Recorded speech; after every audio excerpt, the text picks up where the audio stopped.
Et salut tout le monde, c'est Vic l'Invisible pour une nouvelle vidéo pour cette fois le Grand Prix du Japon. On commence Konnichiwa et cette bienvenue première sur un séance d'essais circuit que les libres. fans aiment autant que les pilotes, un lieu qui a vu tant de légendes être couronnées. Les essais libres vont commencer ici au Japon.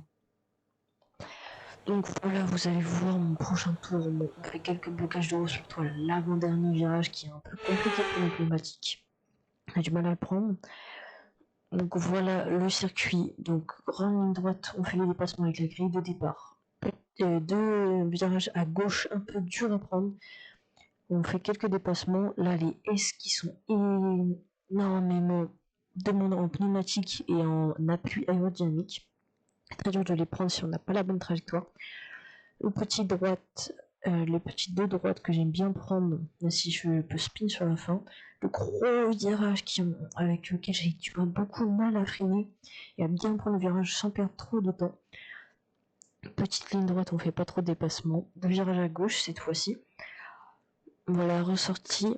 Et une grande ligne droite, on va peut-être pas dépasser à part si on est Fernando Alonso face à Michael Schumacher, 230 R, qui se passe à fond flat. Dernier virage, on a du mal, on perd les pneus. Nous sommes heureux de vous accueillir sur un circuit qui a connu des temps autour phénoménaux ces dernières années. Souvenez-vous des performances de Verstappen en 2023 ou de Vettel en 2019 pour partir en pôle. Qui aura ce privilège cette année? Donc voilà, si vous avez remarqué, cette fois j'ai le son, mais pas tous les clips. Malheureusement, c'est la dernière course où je n'ai pas tous les clips normalement. J'ai déjà tourné le Grand Prix de Chine, mais normalement j'ai tous les clips. Voilà, il n'y aurait plus de problème. Donc le premier tour de la qualification. Je vois que c'est un peu difficile avec ces pneus soft sur cette Sauber. Elle aime un peu mieux les médiums, mais à force de l'usure, voilà, c'est pas parfait, forcément c'est le contraire. Elle est pas fou. Un petit manque de grip, le premier secteur d'ailleurs. J'aime bien passer à fond, je gagne beaucoup de temps ici. Le problème, c'est ce virage-là où je perds tout lors du week-end, où j'ai du mal à freiner. Je freine parfois trop tard, trop tôt, je prends pas la bonne trajectoire, j'ai du mal à repartir. Donc voilà, j'ai vraiment eu du mal sur ce virage-là. Ouais, on perd un peu l'arrière, la sortie avant le 130 R, ou ici, si on sort un peu large, j'ai une petite bosse qui peut nous faire spin. Donc voilà, on arrive à l'avant-dernier virage qui là je bloque tout le temps les roues. Voilà, j'ai pas bloqué heureusement. Bonne sortie, un peu de grip en sortie pas mal. Et on fait un temps pas si fou, mais à 4 secondes, 4 dixièmes de mon coéquipier. Donc voilà, on arrive à la fin de cette séance. On a quelques retardataires parce que moi je sors tard comparé à eux. Fin des qualifications, on gagne un petit dixième dans ces S un peu demandants, au niveau du pneumatique et au niveau du pilote. Voilà, on améliore de 2 petits dixièmes, ça se passe bien pour l'instant cette fin de qualification. 3 dixièmes peut-être à la fin du secteur 1. Ah, un petit loupé, on perd quelques millièmes là-dessus, voire 1 dixième. Petit loupé au virage que je n'aime pas. On voit que là j'ai freiné énormément tard et vous voyez le temps que je perds. Le petit flashback quand même parce que ce zone était loupé. Je suis obligé de freiner tôt, mais si je bloque le haut, c'est du mal à prendre. En sortie virage, on arrive à gagner un peu de temps, même si là on n'a pas un dixième comparé au secteur 1.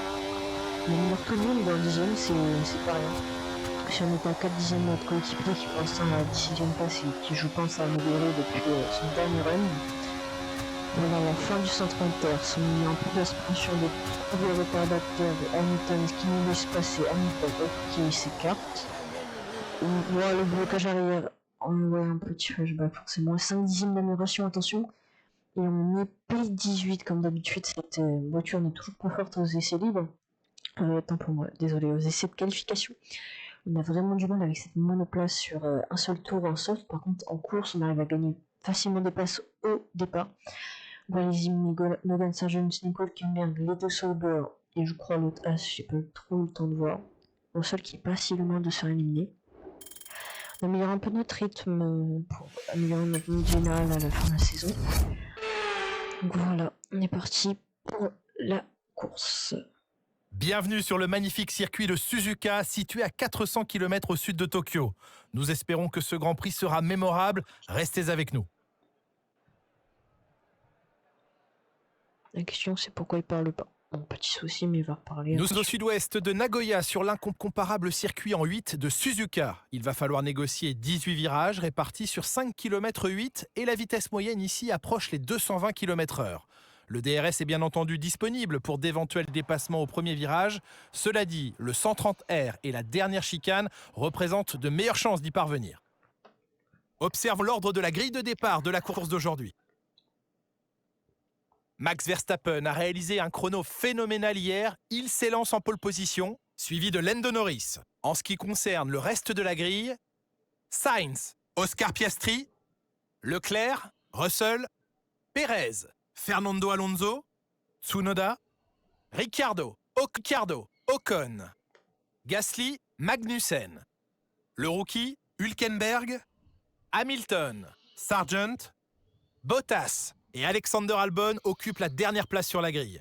Les feux vont bientôt s'éteindre, alors jetons un œil à la piste où les préparatifs battent leur plein.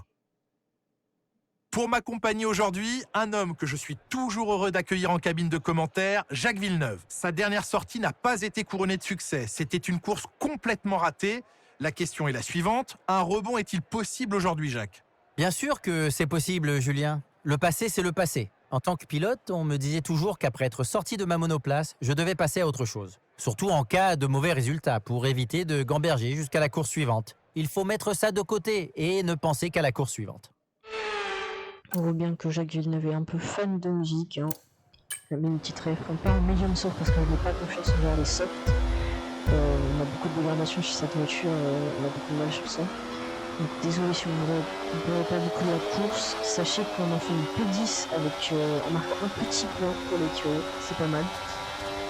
Donc voilà, dès les deux premiers virages, on arrive à s'éclipser à l'extérieur. Voilà, j'ai plus de 4 tours, donc vraiment désolé pour ce petit contretemps, mais si ça ne va plus, alors on le tasse, hein, on donne tout pour bien se prendre de position. Là, on est devant les softs, donc ça veut dire on avait un petit bout de com, petit bout de com volé. Donc voilà, on voit que les softs ne sont pas trop performants, alors qu'ils sont le plus de but. On voit que avec les 4 tours que j'ai quand même réussi à leur mettre environ une seconde, c'est pas mal. Donc là, on arrive sur la fin de mon ride, vraiment désolé, c'était pas possible. Prenez soin des gens que vous connaissez.